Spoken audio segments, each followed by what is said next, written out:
Okay guys, we'll get everybody about 20 to 30 more seconds to be notified of this live, and then we'll get into this winter storm.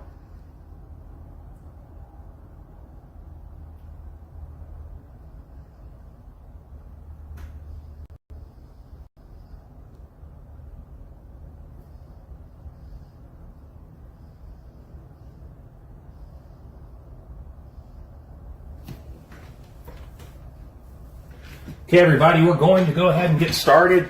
So we have a likely historic winter storm that's going to impact the southern plains, even a portion of the southern United States on Saturday. This could be a top 5 winter storm of all time for those areas. And we have all 3 modes of frozen precipitation. That's snow, sleet, and freezing rain. The most problematic, the most destructive of those 3 frozen modes of precipitation is freezing rain. That's what we're going to focus on first, because that has the highest potential of you have down power lines, trees, tree damage, things like that. It's a really long-lasting impact sometimes. If you remember 1997 in southeastern Texas into Louisiana, they had that very significant ice storm.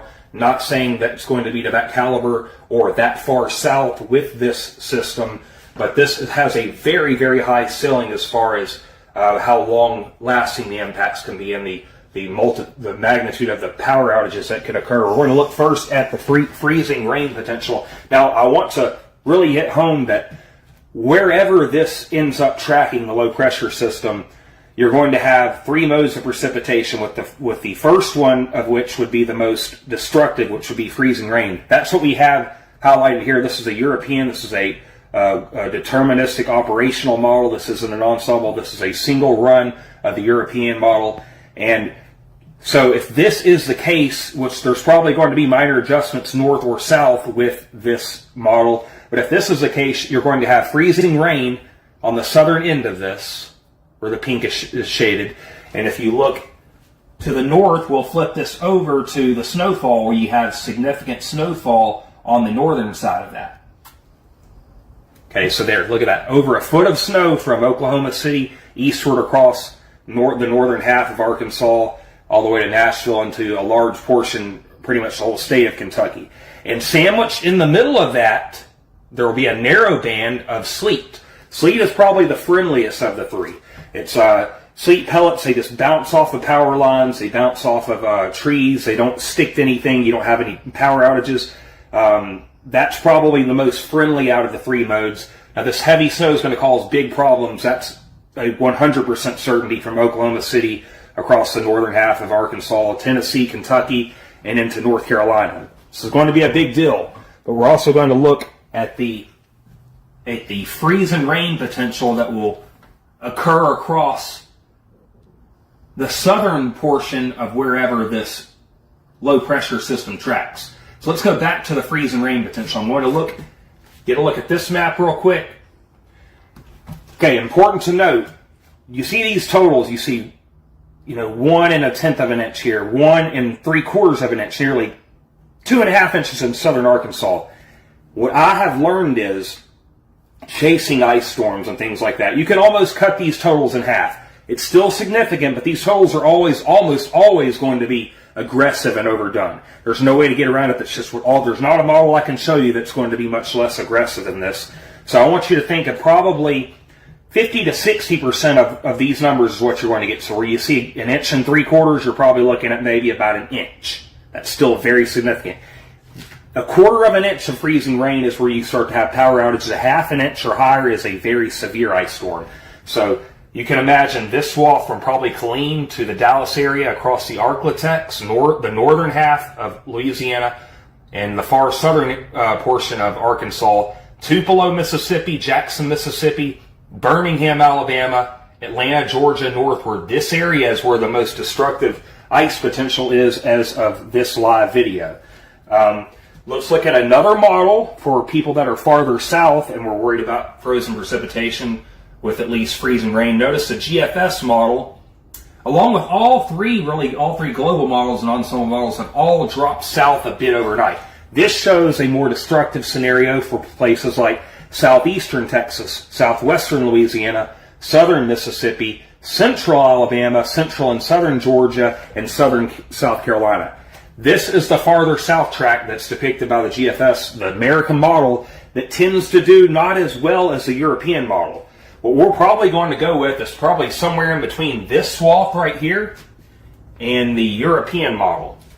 So you can imagine that's kind of the Killeen area through Lufkin, maybe Nacogdoches, Texas, Monroe, Louisiana, and basically Jackson northward, or maybe Jackson, probably right across central Mississippi and the northern halves of Alabama and Mississippi. We'll look at a few of these questions and see what we have going on here.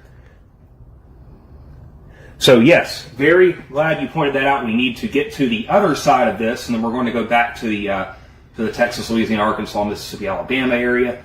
Let's get to the southeast part of this. Notice that the storm, the winter storm, is just as intense, if not more intense, as far as freezing rain across the northern half of Georgia, a large portion of South Carolina and North Carolina. I mean, this is going to be a high-end impact event. If you looked at the probability of impacts across the southern plains and southern United States, pretty much almost everybody north of I-10 was very much involved with this storm. This is going to be widespread and probably long-lasting impacts. This is a big deal. This is the biggest winter storm I've ever dealt with in the southern half of the United States. And so there's your freezing rain. Anywhere you see the pink shades, you have potential for power outage, especially where you see the darker shades, which is mainly north of the I-10 corridor. We're watching that really close. Main reason we're worried about maybe some southern shifts in this is because global models, they resolve the atmosphere in larger grid point sizes. Think about a TV. The grid points are a lot larger, so they miss some of the details when you have a shallow layer of cold air mass. This Arctic spill, as with many of them, remember 2021, and last year, that's shallow Arctic air. So the global models like the European and the GFS, they don't handle that shallow cold air as well as some of the higher resolution models like the HRRR model, the 3 kilometer NAM, the FV3, these higher resolution convective allowing models that don't get into play until about 60 hours out, so we're still a day or two away from getting those. What that usually means is the colder air usually gets there a little bit faster and pushes a little bit farther south than what the global models show. We'll look at the snow part of this, and we'll also see very significant snow amounts, even with the GFS, a lot farther north than or pretty good bit farther north than the European, or this is the European model, I'm sorry. The snow is a pretty good bit farther north than the freezing rain, and you also have, let me go ahead and show you the sleet total. There's not a whole lot of sleet, but notice it's sandwiched in the middle of the snow that would be to the north, the freezing rain that would be to the south of all this. You're going to have sleet sandwiched in the middle there. But the snow totals, very significant even for the Northeast. A foot of snow is a big deal. But look at this. You got over a foot of snow in Little Rock, Memphis at over a foot of snow. Some of these are probably overdone a little bit, but this is going to be significant. We're talking 8 to 16 inches of snow for a large portion of basically this pink swath area from Oklahoma eastward. Like I said, get back to the GFS model. We're going to talk about the sleet variable of it again, and we'll get into the southeast portion of the United States. Notice that the GFS model puts down a lot of the more friendly precipitation. This is sleet. So look how heavy the sleet is with the GFS model. Sleet is not as destructive. It bounces off the power lines, bounces off the trees. It doesn't stick. It doesn't bring things down. You don't get big power outages with sleet. It almost looks like snow, but it's pellets. It's not as pretty. It doesn't. It's just sleet is the friendly one though. You can drive on it because you get traction. It's see the little sleet pellets. You're able. It grabs to your tires. You don't really slide as much. Now you do obviously slick, but freezing rain is by far the worst. I would say second snow. The third most destructive and problematic is probably the sleet. So notice there's a lot more sleet involved with the European. What that means is less freezing rain for that same area. Okay? So they've got the freezing rain further to the south with the GFS American model. And the sleet basically takes over where the European model depicted the destructive ice. So we're stuck between, what I would do is I would probably go ahead and go split in the middle between the GFS model here with the icing, which is a lot closer to I-10. I would go somewhere between there and let me get to the freeze and rain because it's the most destructive. So somewhere between this area, this dark area of freeze and rain on the European, and this area, the darker area of the GFS, which is a lot closer to I-10, especially if you're Texas, Louisiana. Probably somewhere in the middle of that is where this ends up. Historically speaking, it's usually weighted a little bit more toward the European model, but because these global models struggle with shallow air, we may go in the middle. We may even lean a little bit more toward the GFS with a farther south solution. The impacts will begin. We'll go ahead and pull this up, the simulated radar with the GFS here. We'll get back into the central part of the United States, or the central scan of the United States, which will include everything but South Carolina and North Carolina. Let's get this into the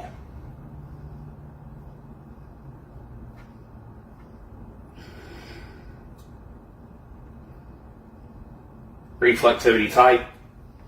So the blue is the snow, the green is obviously the rain, and the pink is the freezing rain. The big problem is the freezing rain. This here. This really starts Friday night over Oklahoma and North Texas. Let's get into, this is Friday evening at 6 p.m.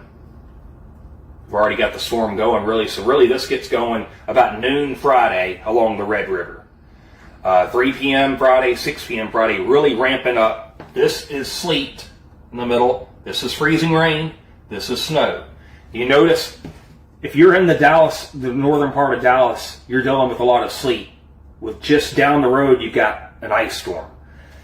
This could easily shift north or south 80 to 100 miles the next day or two. The next, really, we got 3 or 4 more days before the actual event begins. Let's get this into Saturday morning. Everything starts to push south. The pink, the freezing line of the freezing rain drops into the northern portions of southeast Texas. It's Jasper, over into the Toledo Bend area, College Station, Texas, that area. And the GFS model drops this all the way down the freezing rain into southeast Texas, I-10, into Lake Charles and Natchez, Mississippi, even down as far south as Hattiesburg, Mississippi, Saturday night. So we're really going to have to pay attention the next couple of days to see how the freezing rain swath, the sleet swath, and the snow swath sets up. We're pretty much sold on the snow. That hasn't changed much, and that's going to be over the Oklahoma, Arkansas, Tennessee, Kentucky, Virginia, North Carolina area. And like I said, this snow is significant.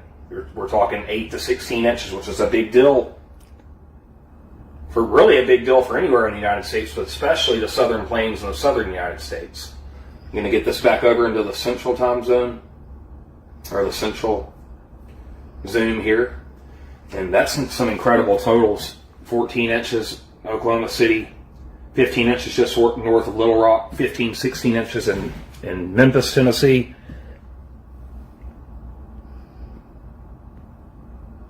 And wherever the snow falls, so I want to show you guys something. Where this heavy snowpack is, you're also going to have brutal cold temperatures the night or two after that. Snowpack tends to drop the surface temperatures pretty quickly when it gets nighttime. Let's look at some of these temperature anomalies here. So this is the departure from average, which you would usually see at that time of day and that part of the country. So we're talking, let's see, this is Monday morning, 6 a.m., you're talking about 30 to 40 degrees below average in Arkansas and along the Red River into Memphis, Tennessee, southwest Kentucky. Let's see what those temperatures are. Look at that, below 0 to below 0. You're flirting with all-time record lows here. That's because it's assuming there's heavy snowpack across this area. If this drops a little bit farther south, you move those 0 temperatures a little bit farther south. I don't think these temperatures are overdone. I really don't. I think that we could get down to zero, even a few degrees below zero in Oklahoma and Texas, in Oklahoma and Arkansas. Let's look at the GFS side of things really quick with their temperatures. And then I'm going to scroll through the questions and see kind of what people are asking, but usually I do a pretty good job, I think, of predicting what people are probably going to ask. But this is Saturday morning. Let's look at the temperatures here. A little bit less aggressive than the European, but I believe the temperatures probably drop a little bit further Sunday night. Let's move into Sunday night here. So this is Sunday night. Not near as cold. Look at that. Not near as cold with the GFS model. Not near as cold with the GFS model. I mean, you're talking 20 degrees warmer or less cold with the GFS model. It's a lot less aggressive with the snowfall. Let's go into the snowfall here on the GFS model.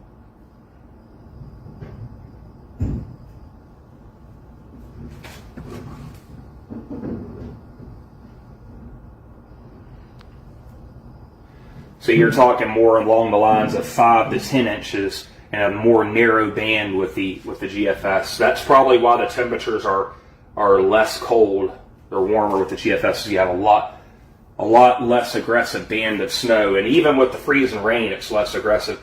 Really, in general, now this is a significant icing event, but notice it's pretty narrow. It's a band from basically the northern hill country to Jasper, Texas, Alexandria, Louisiana, Vicksburg, Natchez, Mississippi, Birmingham, Alabama, and then the southern half of Georgia, as opposed to the Europeans' depiction of the northern half of all those states.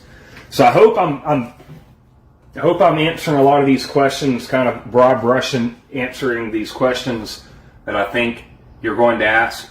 And the bottom line is it's Tuesday afternoon. This is going to peak Saturday afternoon, Saturday evening. So we are 4 days out now. We're really going to know a lot when those high-resolution models come in about 36 to 48 hours. So you're talking Thursday morning. Thursday morning, we're really going to start getting a very good handle on exactly where this is going to set up and how extreme the impacts will be. They're going to be significant. Widespread, significant impacts.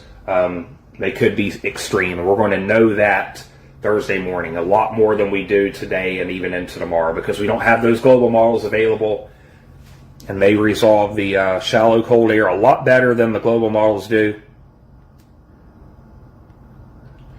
And I really do a lot of the United States now, at least the plains and the eastern United States.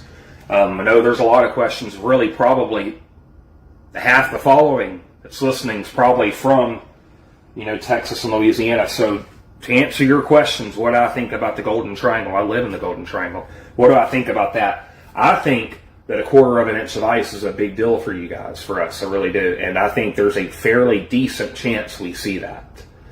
Just because all the global models have shifted south subtly, but they have each model run inch south, inch south.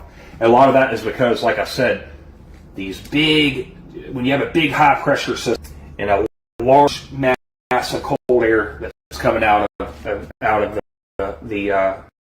Canada, and it's a shallow cold air. When we say shallow cold air, so that means these sub-freezing temperatures are only from the surface to a couple of thousand feet above the surface.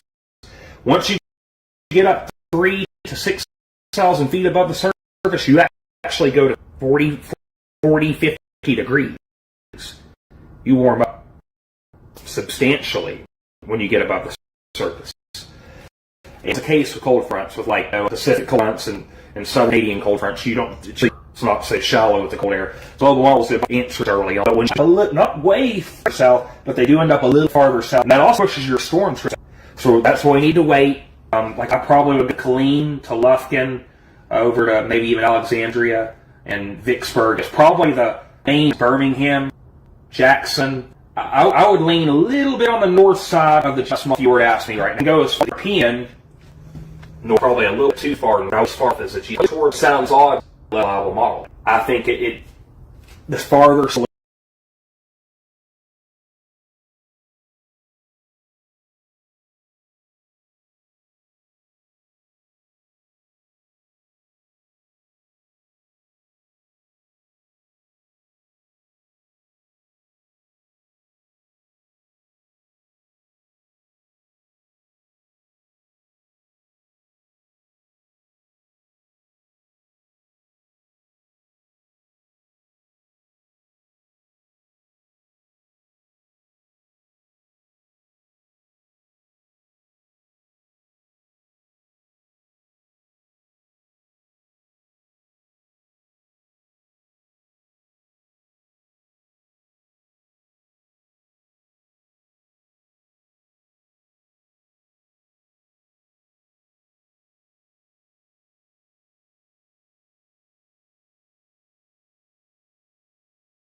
that far south with this system, but this has a very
very, very high ceiling as far as how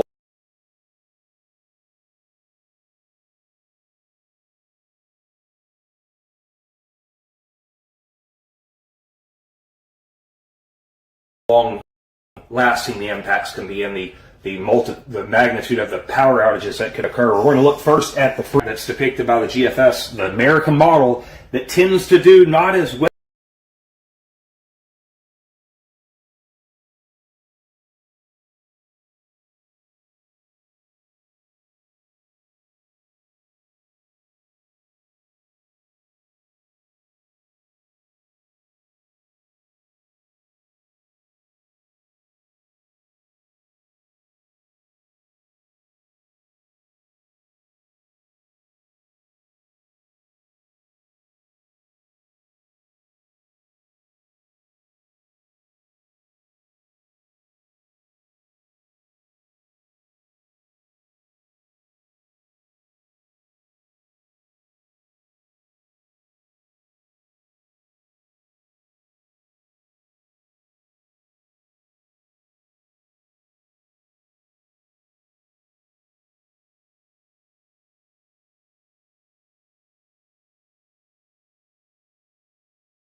as the European model.